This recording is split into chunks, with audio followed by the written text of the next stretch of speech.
sort of the same problem that I run into with Lil Wayne, and this is really my first opportunity to bring it up and talk about it. I think I might have posted a video earlier talking about how Lil Wayne's story is about how he shot himself switches every single time he tells the story publicly. Real quick, for example, on BET, on one of those sort of documentary, not really a in-depth documentary, but it's a documentary nonetheless, when Wayne very first tells, has this, I ain't gonna say it was his first interview, but it was his first documentary in this style, where Wayne sits down and he goes through the events of how he shot himself.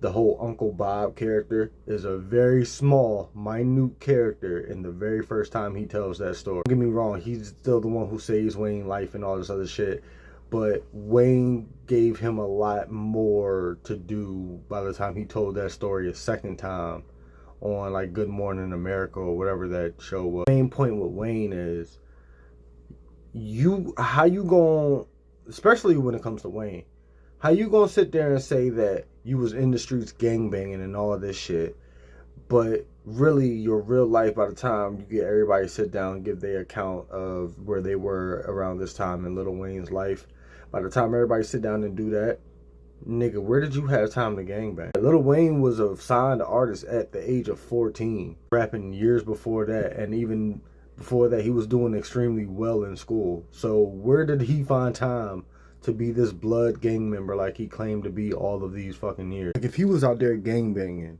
it couldn't have been long. What was he out there gangbanging from the age of 5 to 11 or 13 before he got discovered? Work could you actually put in at the ages between 5 and 14 you could claim you were an active blood member? Regardless of any of that, regardless of logical thinking, his majority of his stupider fan base would say that he's this hardcore blood and he rep for the blood so hard and all this other shit.